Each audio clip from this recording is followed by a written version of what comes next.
For those with good memory and those that like collecting trivialities, you must remember. Some might remember if remember by memory, but I once shared a message that is called The Walker's Ballad. And in that message, I shared a short story that I'm going to repeat now of when I met an unforgettable Cuban. The one that drove that famous minibus that was leaving a hotel from Miami, headed to the airport. We were all in a rush because we were trying to catch our flights. Nobody was speaking. Not to mention, it was 4 in the morning and everybody wakes up in a bad mood thinking about their itinerary. And I remember that Cuban chauffeur was so pleasing. He was pleasant. And it was 4 in the morning. So first of all, before we left, he helped everyone to load their luggage. And he asked everyone where they were traveling. And he had an inflection of voice that I can still remember. He said, "I know you're in a rush. Some of you woke up with your bow twisted. But they told me that we had other passengers as well, so let's go ahead and wait for them for a second because they're probably still asleep in bed." And the other chauffeur won't wait for anyone. It's a bus that leaves the hotel every half hour. But he said, "We're going to wait for the colleagues that are still asleep because I'm missing a passenger." And just a few minutes later, a passenger arrived, an older woman. She was grateful and surprised to see that the chauffeur had waited for her. And she said, "Oh, I'm sorry." And he said, "Oh, don't worry about it, miss. We've all slept in at one point or another. You know, Cubans are very loving. And it sometimes seems like they speak with a potato in their mouth." I'm not joking. I'm not making fun of them. We all have our accents. But sometimes it's tough to understand Cubans. He said, "Don't worry, woman." And as he closed the door, he said, "All right, we're leaving, and if we crash and die, it's fine. We're all going to heaven." It was like seeing a Cuban Jesus.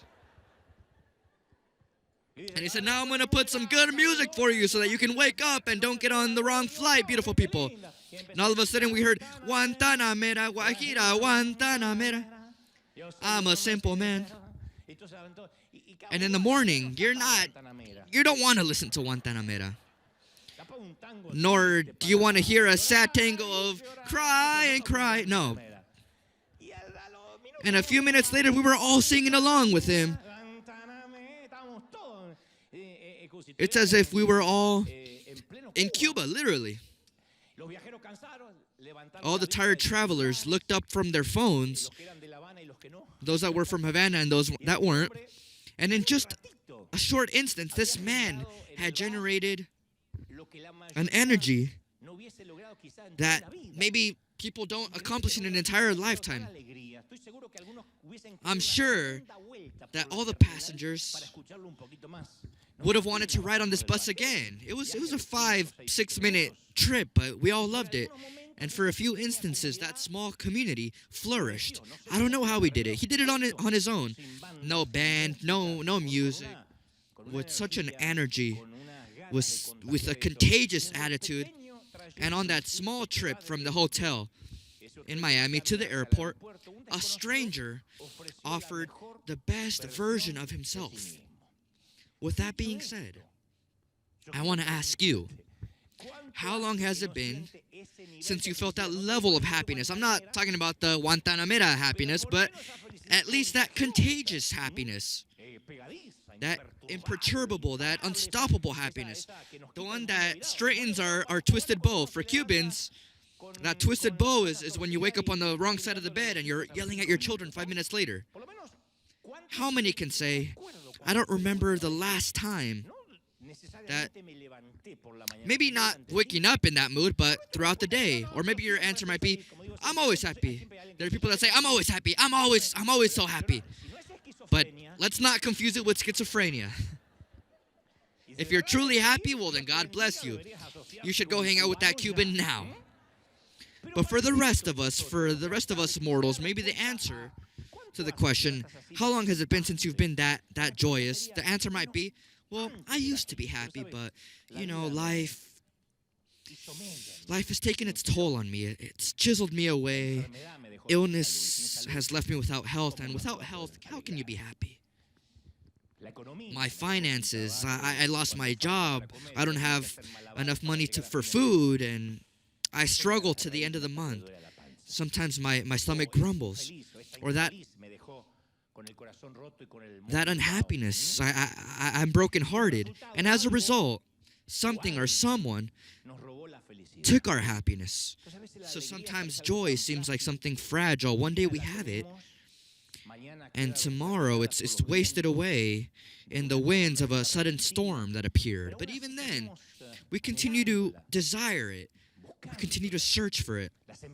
Marketing companies are conscious of this search, this futile search for happiness. TV commercials always promise happiness. You want to be happy? Buy our hand cream. And there are people that think that if they buy the cream, they'll be happy. You want to be happy? Sleep on our mattress. You want a dose of pleasure? Eat at this restaurant. Drive this vehicle. Apply Botox until you look like a Ninja Turtle. Or use this dress, right? All the publicity strategies show a happy person, whether they're trying to sell a cigarette. Obviously, they'll say it produces cancer, but you see a smiling person who's on their way to death, but at least they're smiling. Or if someone's trying to promote an anti-hemorrhoid cream, they still show someone smiling. What's nice is marketing always knows that they have to show smiles because happy people enjoy better health, they have a stronger immune system, and laughter amongst those of us that are Christian, laughter is lacking. Clinical depression is 10 times worse than what it was 100 years ago. So now try to imagine what the result is. So how do we explain that melancholy, that sadness that doesn't go away? That cold wind of anxiety. And it appears that happiness sometimes depends on what we have in the closet, what's parked in the garage, what we have deposited in our bank accounts, what we experience in our bedroom, or what food we serve on the table. Or maybe we think that we'll be happier when we lose weight or once we fall in love. But even if all that happened and in that order, people still don't feel happy. We still don't feel happy. But there's another option that doesn't demand airfare tickets, Botox, money, fame, something that ethnicity, gender, they're not significant factors. We don't have to change the city we live in, the job we have, our appearance. And here's the great secret. I'm going to give it to you for the same offering, the same seed you gave. Discovering that happiness doesn't arrive when we receive, when people give us, when we buy. Happiness arrives when we give, when we sow, when we open up our hand. That's where happiness arrives, honestly. There are investigations that back this. They placed many volunteers that were placed in an MRI scanner, and as they showed images of solidarity, of help being sent to Africa and third world countries, they were told, you're going to be able to help this out. The areas in the brain that are associated with pleasure, that are usually only associated with food or sex, those locations in the brain lit up like a Christmas tree because the people were so happy when they saw that they would be able to help. There are always people, of course, that are devout followers of stinginess. They say that they'll never give. But the happiness of being able to give, even if it's something small, it generates dopamine in your body.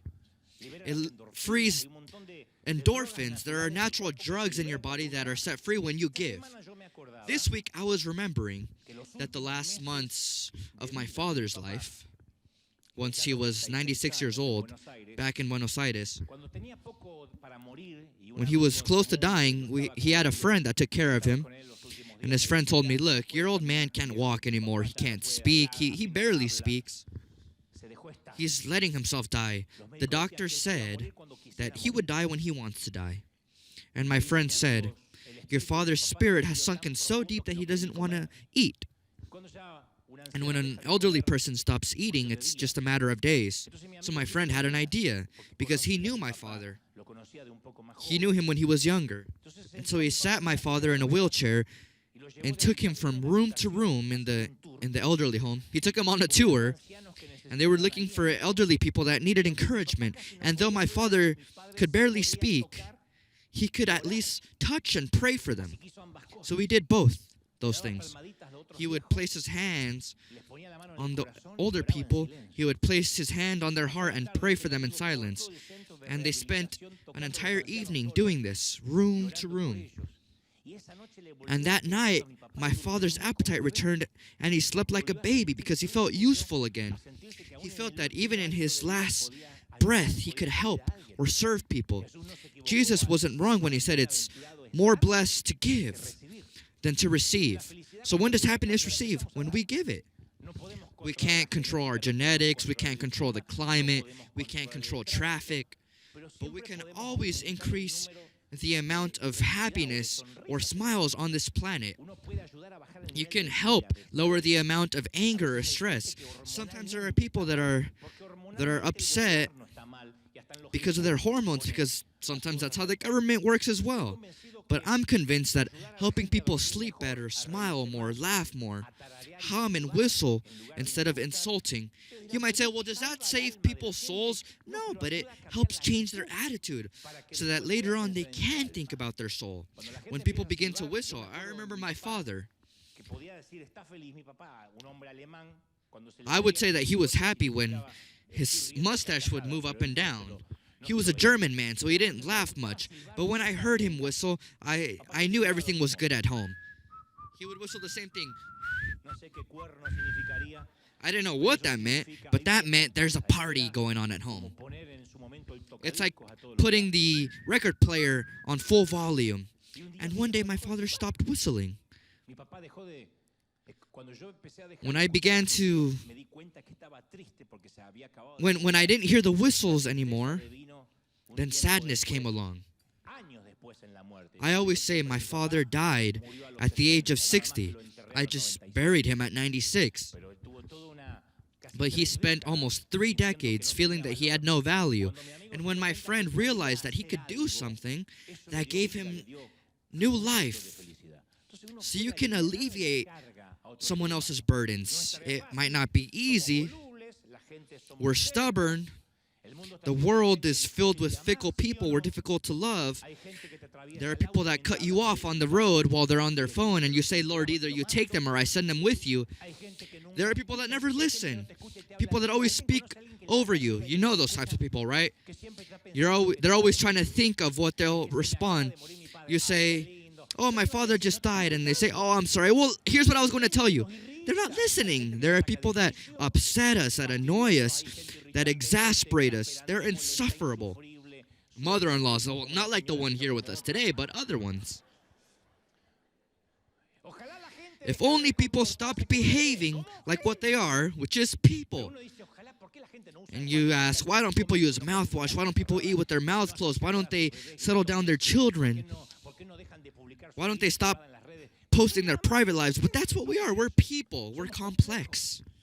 A trivial example is that months ago I decided to leave my gray hairs. And you can't imagine the amount of frustrated stylists giving me advice that I never asked for. But they were worried. It's not just a matter of color. No, they were worried. As if my gray hair follicles were tormenting them. There was one that said to me, go back to black hair or I won't watch you ever again. And I said, well, I can live with that. Go back to your black hair. I can't see you this way. And I said, woman, just don't look at the screen and listen to me. Be happy. And others say, oh, it's salt and pepper. You look like Richard Gere. I love it. Others said, no, Dante, don't grow old because I've been watching you from when I was little. And if I see you grow old, then I'm growing old too. I'm sorry. I'm so sorry. I was thinking, are my gray hairs really the root of frustration for people? Why should we worry about such petty, childish things? And the phrases we use are what reveals who's suffering. They bother me. They annoy me. They upset me. Who is it upsetting? Who is it annoying? It's annoying us. Who are the ones that suffer? We are. So every time we get angry, it withdraws from our checking account of happiness and joy and laughter. Every time we get irritated, it's as if the bank withdrew $100. Oh, well, he leaves his clothing on the floor and doesn't put it in the hamper. This kid, boom, withdrawal of $100. Oh, I can't put up with the fact that he waits until the last minute to shower. I'm in the car already and ding, another $100. What do you mean you want to get a tattoo? Ding, another $100. I don't get how this woman double parks. Ding, another $100. I fell asleep the other day during one of Dante's sermons. Ding, $500. Of course, you have to pay more for that. And that's how our account gets emptied out until we're left with no happiness. So how can we help people smile if we have a hole in our own checking account of happiness? In the Bible, there are more than 50 prayers that use the phrase one another. And these are practical pieces of advice for happiness. I'm going to share 10 with you of the 50 that I can name, of the 500 that I can share. Encourage one another. It's in 1 Thessalonians. Be patient with one another. Ephesians 4:2. Value others above yourself. Philippians. Greet one another. Romans 16:16. Pray for one another. James 5:26. Serve one another. Galatians. Accept one another. Romans 15:7. Admonish one another for good. Colossians 3:16. Forgive one another. Ephesians 4:22. Love one another. John 4:11. One another. So we can't resolve all the problems in society, but we can place a few smiles on people's faces. I say, if we can at least help out one corner of the world. When the pandemic began, we could have said, what are we going to do? A Hispanic church with hardworking people? How can we help the world? We're all part of the pandemic. How many mouths can we feed? We didn't solve world hunger, but we eliminated a bit of that hunger. And we began that silent revolution of solidarity. River t-shirts that spread through Colombia, Venezuela, Dominican Republic, Chile, which means that there's nothing too small that doesn't end up as a light in this world, like the Cuban chauffeur that brought happiness. Of course, there are people with a short fuse. A short fuse on a stick of dynamite makes it blow up quickly. It's like the coyote from Warner Brothers. That coyote always had a short fuse, so it would blow up in his face. But there are people that are patient. People that say, this is my job, I'll be patient. They're able to suffer for a long time. Long suffering. It means greatness and a constant mood in the midst of adversity. That's what long suffering is. Somebody didn't even know you had that, but you have that long suffering. So in other words, it's the people whose mood doesn't change no matter what. Imagine falling in love with someone like that, or having a child like that, or a mother-in-law. Wait, maybe not a mother-in-law, but that long suffering, that patience. Now, getting upset is a part of life, but there's no reason why it should chisel away or do away with your life. What do patient people do? Instead of reacting, they tolerate. The Bible speaks of that. Jesus spoke of it. Being patient, tolerating. And in other translations, it says, be patient and tolerate one another out of love. So the next time you say, oh, what a difficult person, try to imagine how difficult it is to live with you.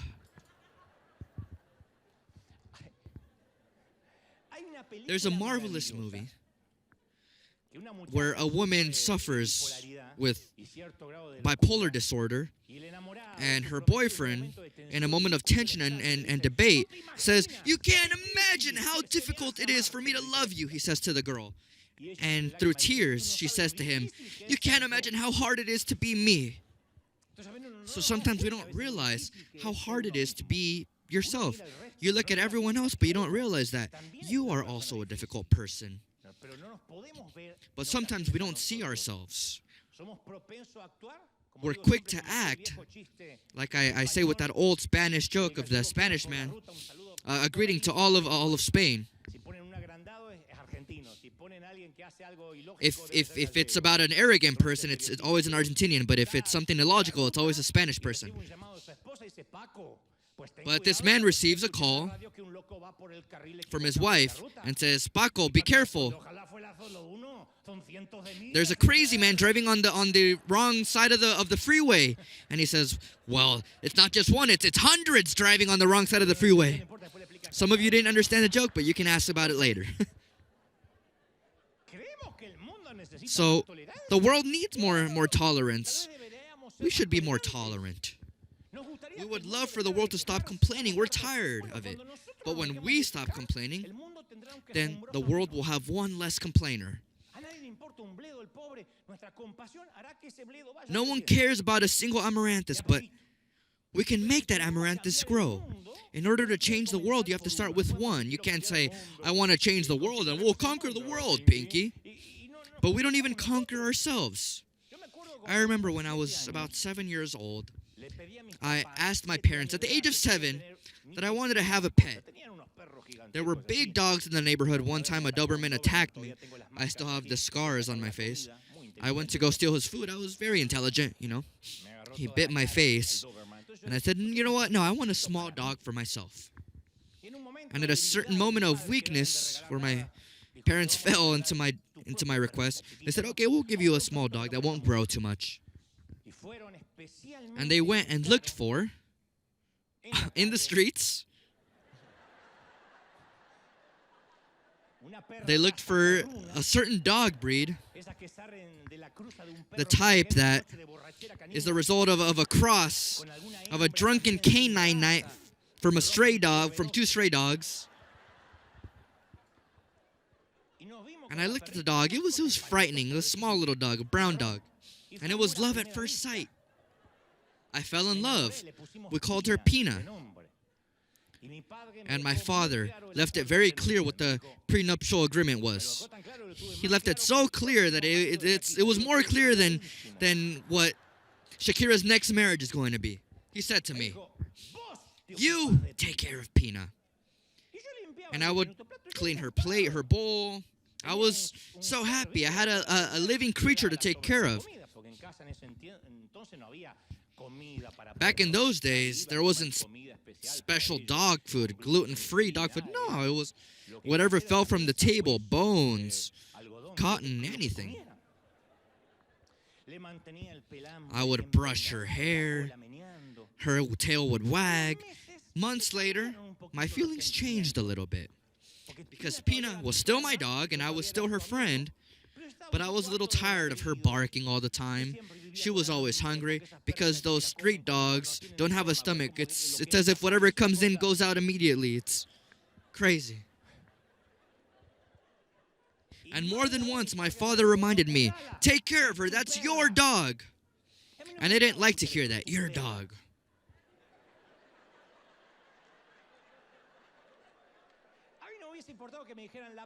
I wouldn't have cared if they would have said, "The dog you play with or the dog you love."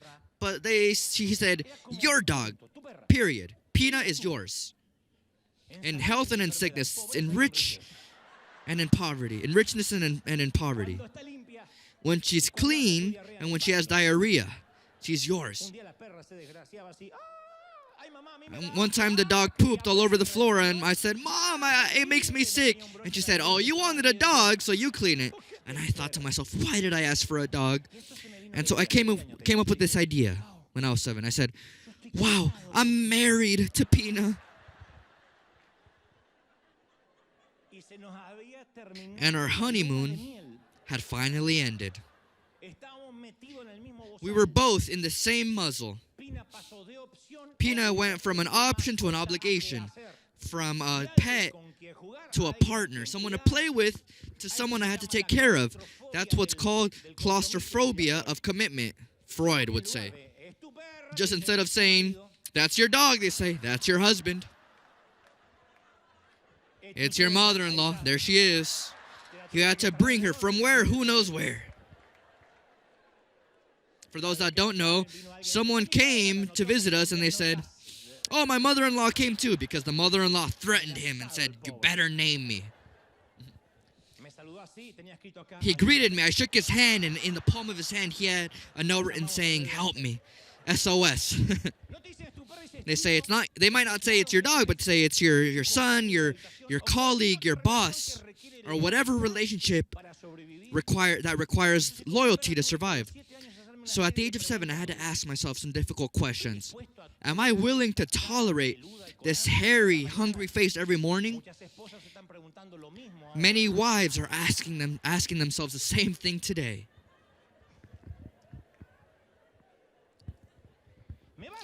Is she going to keep barking until I die?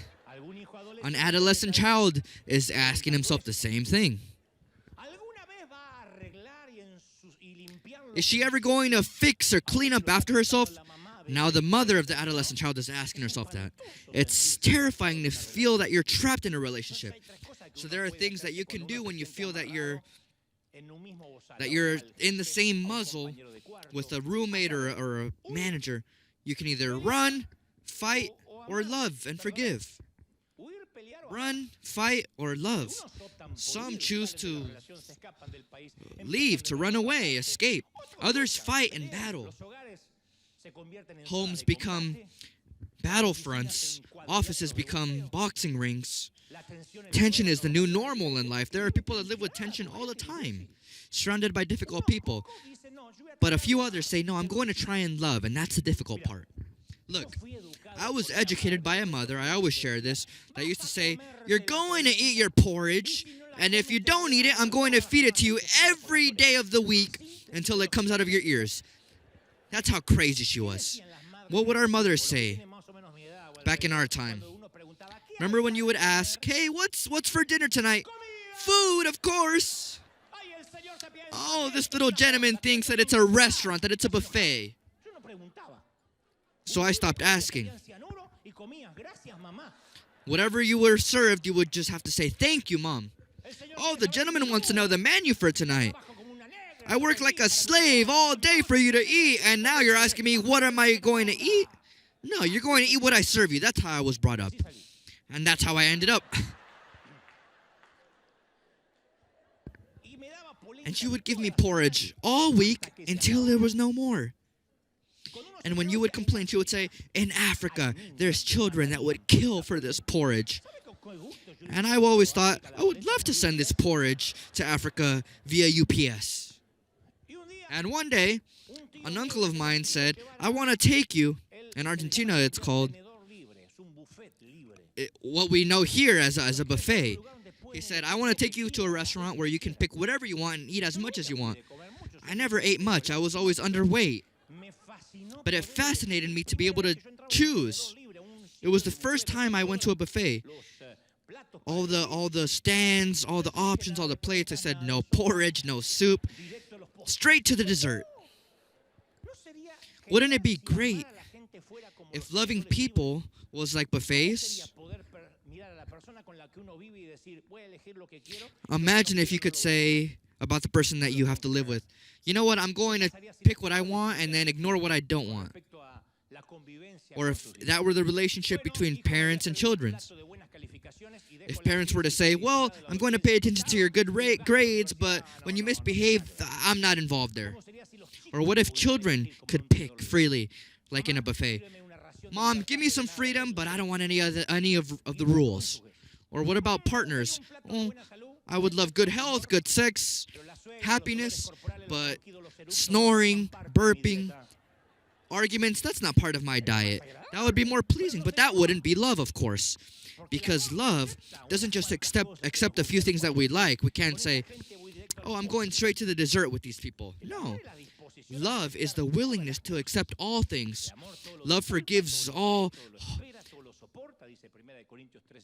Corinthians 13:7, it always protects, always trusts, always hopes. We have to accept the whole package. We can't just search and pick from within it. We can't pick what we like and then ignore what displeases us. No, love is always a complete package, always. One of my favorite places in this world is a grove that's close to my home. When I arrived in this country, I found it pretty soon. I'm not going to share where it is because it's my grove. I don't want you to go to it. There are cypress trees, oak trees, and they're all bent over. And there's not a single straight tree. The other day I realized it. I said, they're all twisted. They're all twisted and bent, and none of the trees are perfect. But even then, they provide the perfect place for those that want to walk under shade. People take naps under shade. I go and meditate there. I look at the birds that build their nests in the branches. Squirrels build their homes in the trunks. And I thought, humanity is just like these trees. Even if we try to keep our head held high, nobody can accomplish it. If someone is saying, I was looking for the perfect church, well, you arrived and you ruined it. Because the moment you arrived, it stopped being perfect. With just one of us, we ruin it. Because we bend, we twist, our bark has knots. Some of our trunks are covered in moss. We're a collection of twisted trunks. But it's fine.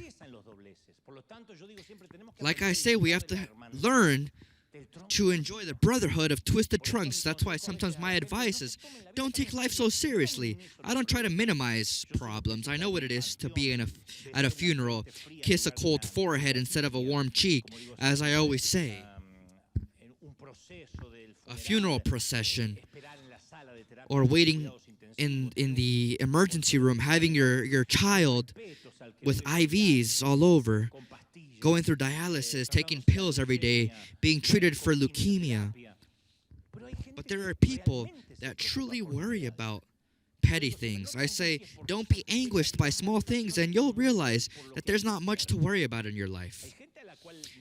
There are people that need a good dose of real problems, and over the next few days, you'll notice that the majority of the things that irritate you, the majority, if not all of them, it's just childish things.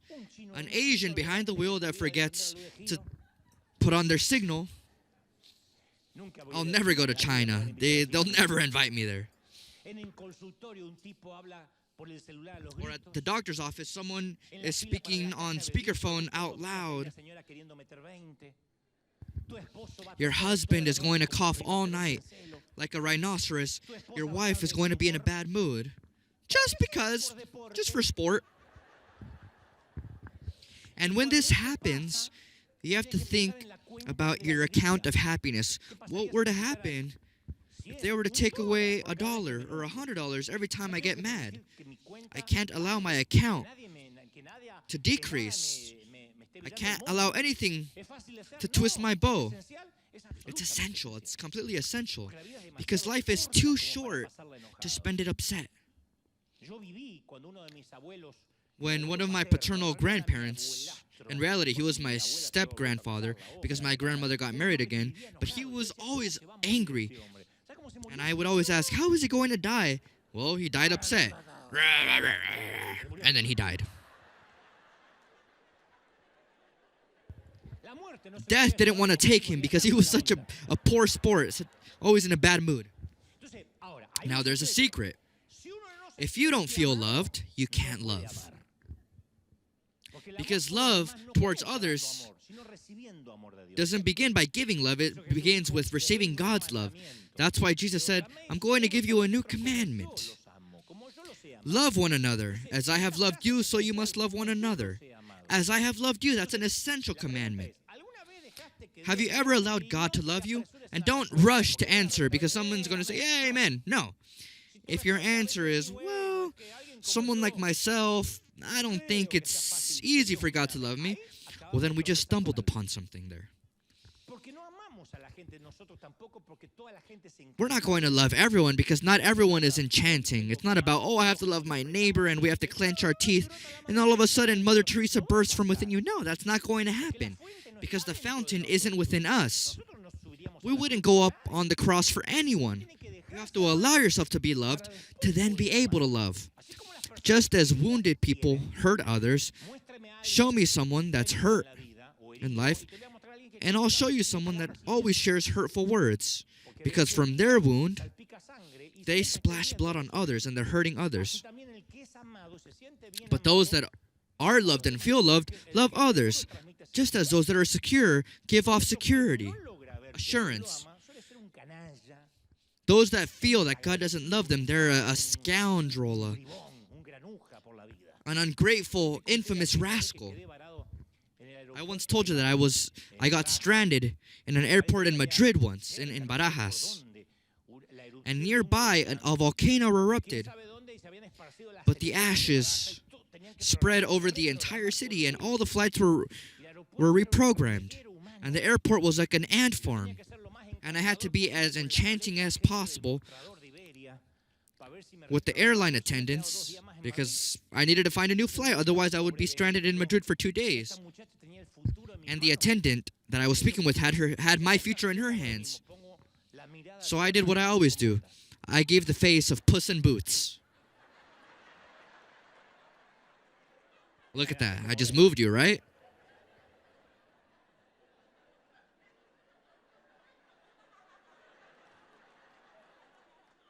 And I was thinking, is she going to give me a boarding pass or is she going to send me to my hotel? And with my eyes, my pleading eyes, she looked at me and said, in her perfect Spanish, she said, Mr. Gebel, I'm sorry, there's no open seats in the economy class. Let me see what I can do for you. If it doesn't bother you, I can put you in first class. Do you care? And I said, do you care if I give you a hug right now? And she sat me in first class. So I got in with my chest inflated. I sat down in my seat. I stretched out my legs, and I felt like an Arab prince. Not only was I on my way, but I was on my way in style. I laid back, closed my eyes. We still hadn't taken off. But in front of me, a gentleman lifted his voice and said, well, what do you have to do to get another pillow? And what about these drinks? I asked for a tonic water. I'm used to being served better, and the poor flight attendants were running up and down. We were already behind. But this gentleman couldn't wait for his pillow and his tonic. And I was thinking, why is he behaving in such a different way than I did? I didn't complain once. I was Gandhi reincarnate.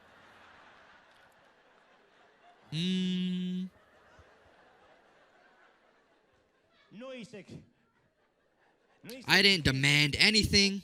I stayed in my comfortable seat. The flight attendant said, can I bring you a drink?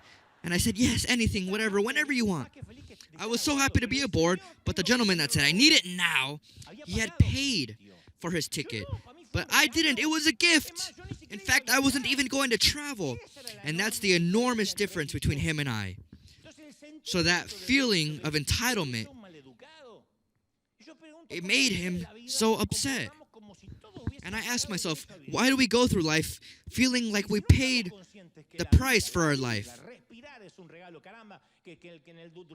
If you didn't learn this during 2020, then you have a serious problem. Life is a gift. If we don't learn that, we're going to be like that rascal on the flight. That's why Jesus said,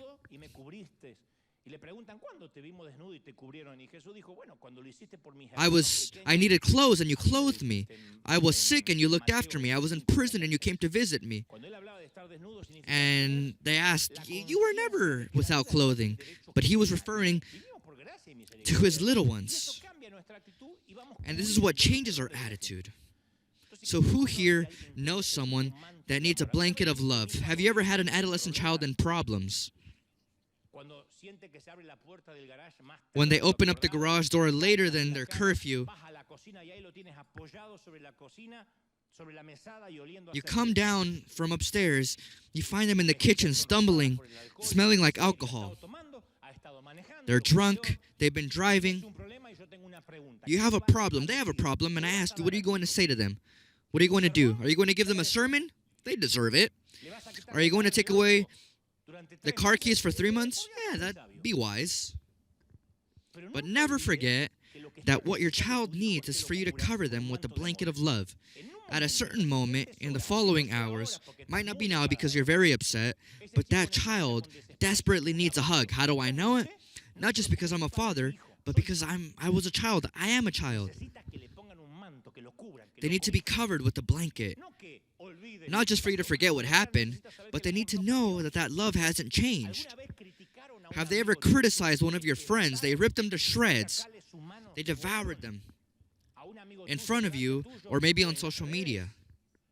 What do you feel when they rip someone you love to shreds? Love doesn't participate in that. It doesn't share or spread that. That's why the Bible says, love covers a multitude of sins. Love doesn't gossip. If love says anything, it's words of protection.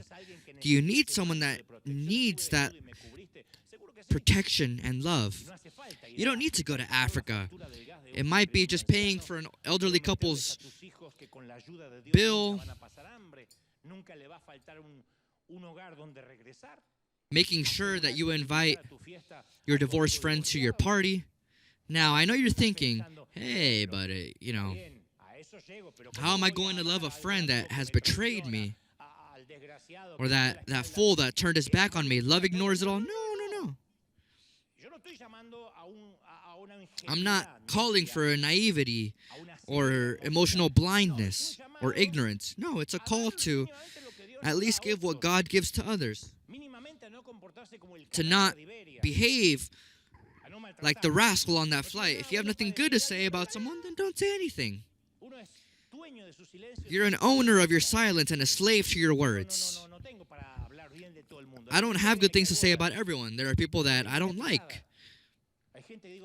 I ask God, why are they still consuming oxygen when they can be playing the harp in your presence? You might think, oh, this guy loves everyone. No, I won't say anything. Thank you for allowing me to fly on this plane, and I keep my mouth shut. If you tell me I'm stupid, time and time again, I'll end up believing you. If I tell you that you're bright time and time again, or if you tell me, Dante, you're intelligent, then maybe I'll believe you. So when we love someone, you reaffirm that they're worth it. When we look at them, when we're with them, how do we demonstrate that? Well, acts of presence. Nothing can substitute our presence. Receiving a text message is fascinating. A phone call is better. But appearing in flesh and bone. If you love your children, well, something that us parents have to obligate ourselves to do is the act of presence. Accompany them if you can. If divine providence allows you to, when they have a sport team, when they have a theater show, listen to them when they speak. Put up with those countless hours of schooling, but put up with them. You have to say, I have to do it for them. Yeah, maybe you can't be involved in everything, but the effort is worth it. Do you believe in your friends? Well, then listen to them. In order to encourage others, I tell you this, you don't need to give advice that no one's asking for. That's why the Lord said, let men be slow to speak and quick to listen. That's why therapists are so rich. The majority of therapists tell you, tell me while you lay on that couch what's happening in life. And for an hour you speak and speak and speak, and they say, okay, very good. Here's your bill, $250. They didn't speak, but people pay to be heard. There are moments to speak, and there are moments to remain in silence. Today is a day of remembrance. Today I was remembering what my father did in respects to silence. I told you that they kicked me out of high school. My second year of high school, they kicked me out of a German school named Werner von Siemens. And since my mother was a great actress in her youth, she was so dramatic. She promised that she would never eat again in her life. She would fast until she died, and she would lock herself in her room until she died. And she said, Dante, if you never bring a diploma to this home, they're going to carry me out of this home dead. That death promise lasted until dinner, but it scarred me, it traumatized me. So my father went to go look for me at the school. Because my mother was sick and my father was the only one available, not because he wanted to. He went with his carpenter clothing, with his big swollen hands with calluses. He had to sign the papers so that they could kick me out, so that they could throw me out. And you might be asking, why did they kick you out? Well, it doesn't matter. You don't care. It doesn't add to the story. And my father didn't say a single word. We didn't speak. There was no need. Because we both knew that the world was ending. And when we got home, we were in a Renault Gordini, an old vehicle that my father had, but he loved it more than any of his children. When we got home, I went straight to my room, and he went straight to the kitchen. Not a single word. I didn't hear him breathe. Later, I heard him doing something in the kitchen. I heard him from my bedroom. It was a small home. If a demon-possessed person came into our home, it was either the demon by himself or the guy. Whoever laughed probably knows about possessions or is about small homes. But then I heard my father say, Dante, do you want a sandwich? And he brought me one of those sandwiches that only dads make. With 10 tons of ham, no mayonnaise, no cheese. He brought me a sandwich. And in that instant, I began to realize that life and my father's love were going to continue on. Because in the mental scheme of an adolescent child, if you still love the kid who just got kicked out of school, it's because you truly love him. You don't make a sandwich for someone that you don't love anymore. I didn't go back to that high school. But I felt sure that my father loved me. He didn't tell me a single word, but he was there. He loved the child that just joined the Brotherhood of the Twisted Trunks, and he made me a sandwich. So I say, you want an influx of happiness? Well, you have to greet people. You might think it's foolish, and you might say, you're really going to say that? Yes, because I'm from the generation that is lacking now. I'm from the generation of people that say, please and thank you. I know this has to do with my age, of course. Now that I'm growing older, I don't see the youth saying, please, thank you. I literally see people that are uneducated or miseducated because they didn't educate themselves. It's their parents. I'm from the generation, the last elegant generation, that's respectful. Those that are my age. Those of us that learned, not by having diplomas on the wall, to respect or to smile. My aunts would say, what do you say? I remember my aunt used to make horrendous food. Human beings couldn't eat it. I would feed it to Pina and she would say, no, I don't want it either. But she would always bring a plate every Saturday. And my mother would say, what do you say to your aunt? And I always wanted to say, let's lock her up once and for all.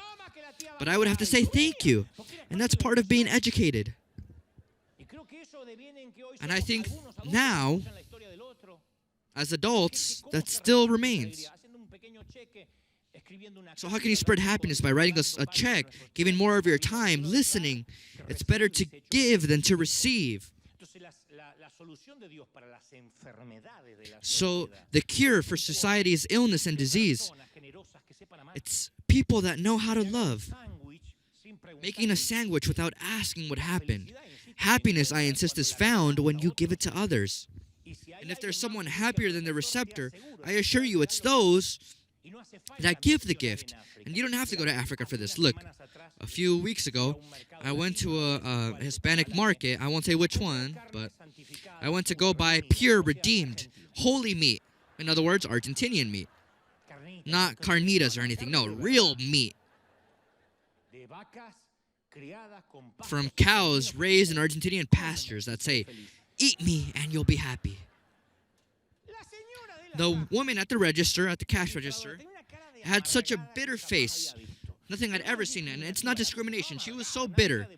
She was a mix of a mother-in-law baptized in lemon and a witch. And I thought, I have to make this poor woman happy. So she was so bitter. She was trying to bag everything up. There is a glass separating us. That's from the pandemic, obviously. And without anyone asking, I helped her bag my own groceries. And without wanting, on accident, I broke a bottle. The bottle contained the miraculous birth of David transformed into a red nectar, or Argentinian Malbec. And the woman yelled out, "Oh, just what I needed. Someone else rushing, and now they're going to fire me. Why don't you just keep your hands in your pocket?" And I understood the command. Nobody had yelled at me that way for years since I was a child. Everyone looked at me as if to say, "Come on, man." And that's where I thought, this woman deserves to be fired.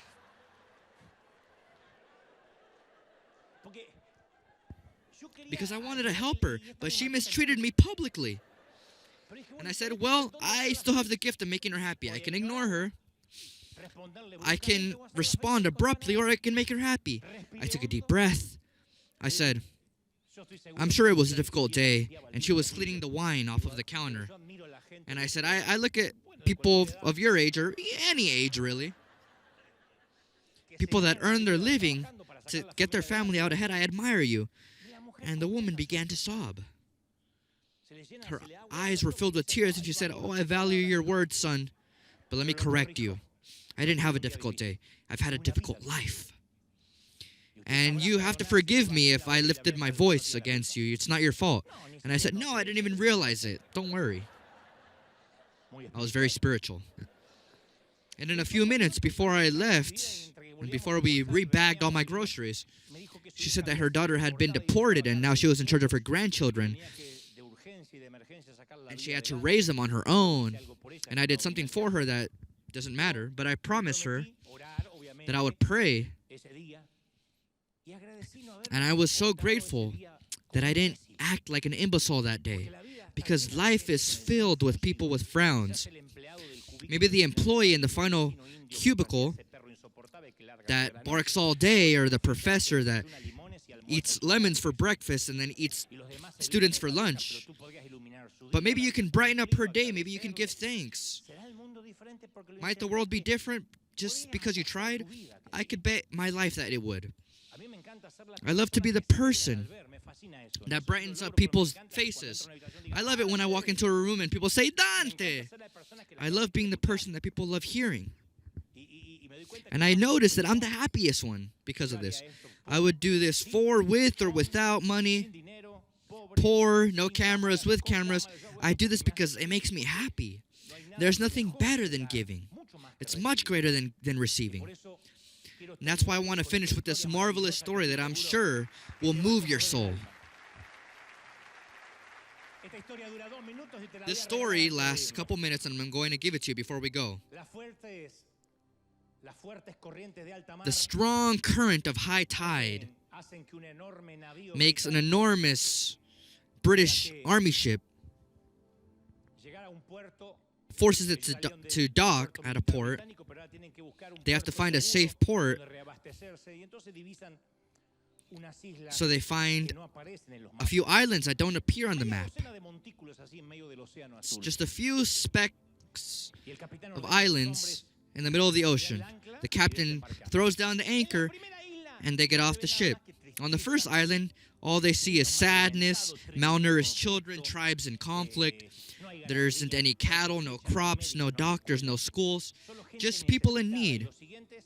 And the following islands is more of the same, more of the same, until they arrive at the final island. And there they see people that are rejoicing in good health. They look well fed.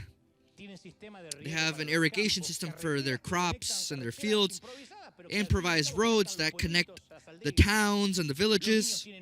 The children have glistening eyes, strong bodies.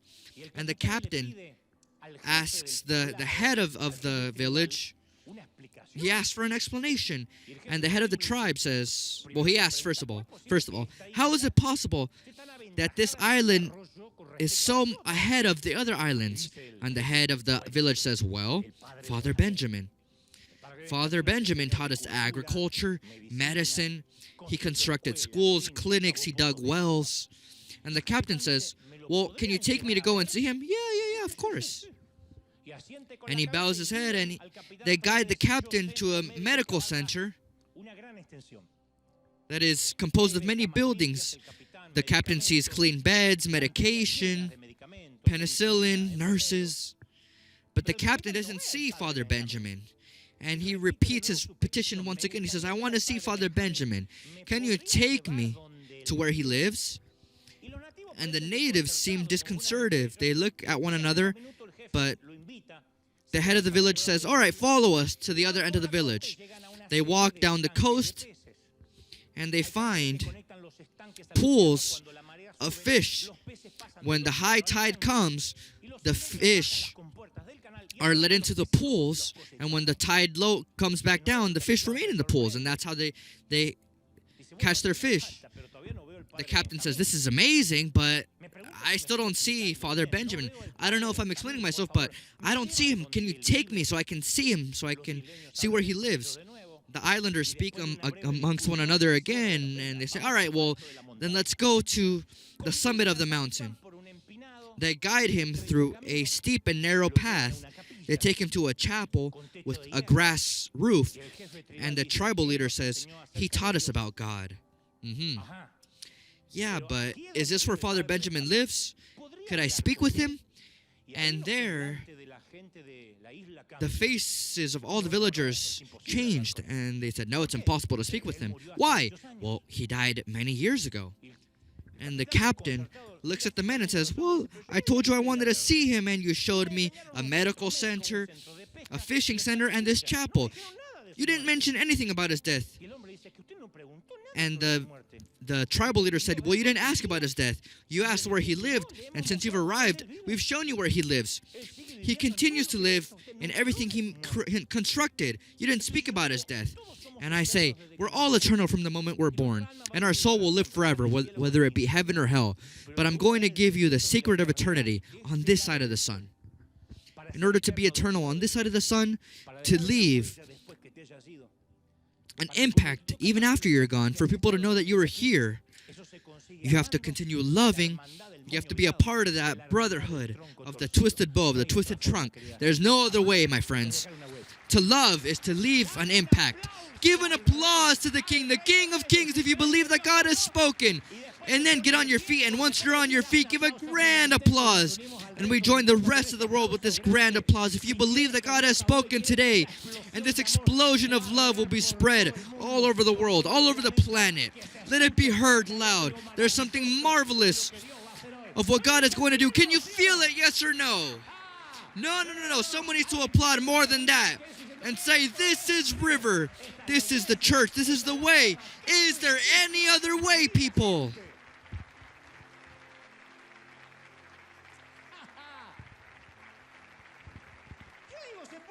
And you might ask, can we? Is it possible? Yeah, it is.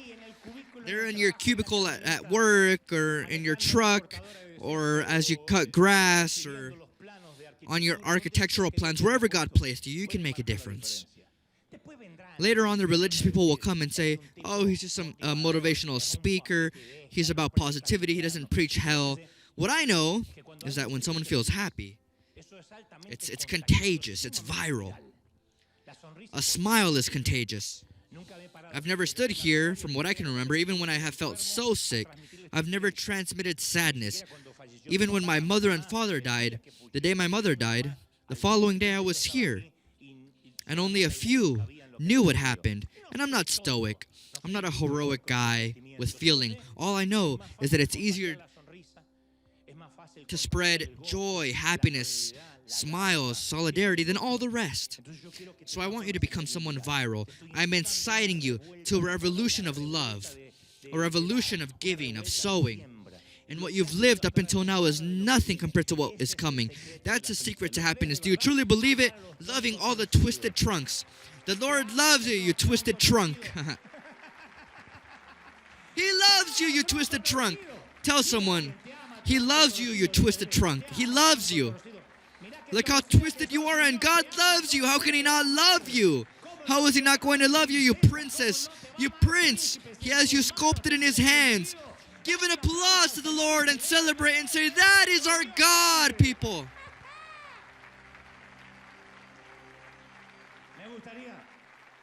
I would love for you here and at home to pray along with me. I would love for you to repeat with me and say, Lord Jesus, come into my heart. Forgive my sins. This isn't religion. This is about having you. Help me to show your love. Help me to be someone different.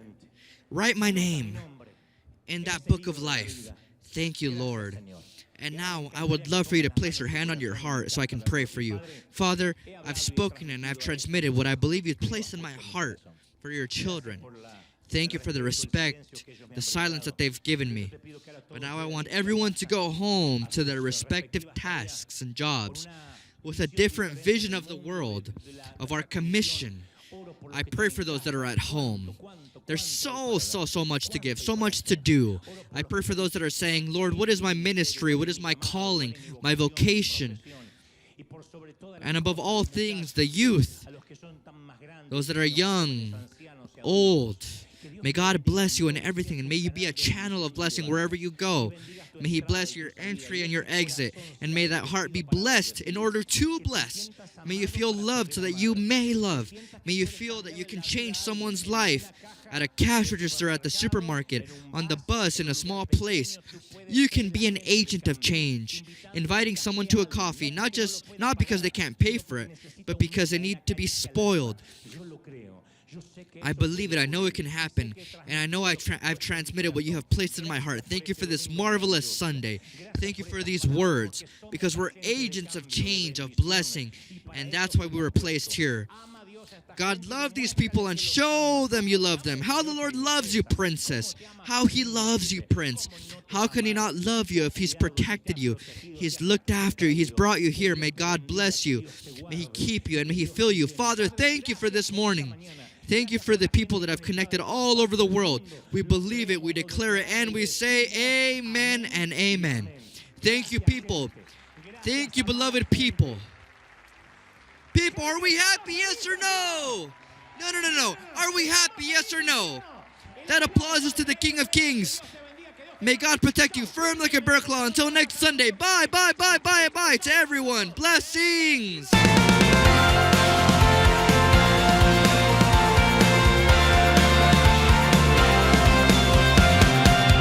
Apareciste una noche de soledad, abandonado y perdido te reconocí. Tu voz diciéndome no temas, yo estoy aquí. El Padre me envió por ti y me curaste las heridas, me sanaste mi Jesús. Todas mis cargas las dejaste allí en la cruz. Algo tan grande no lo puedo comprender. Oigo tu dulce voz diciéndome una y otra vez, eres bienvenido, eres amado, una y otra vez, bienvenido a River, eres amado.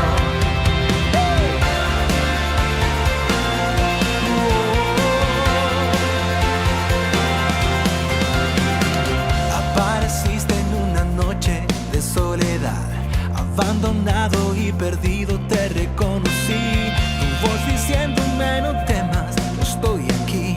El Padre me envió por ti y me curaste las heridas, me sanaste mi Jesús.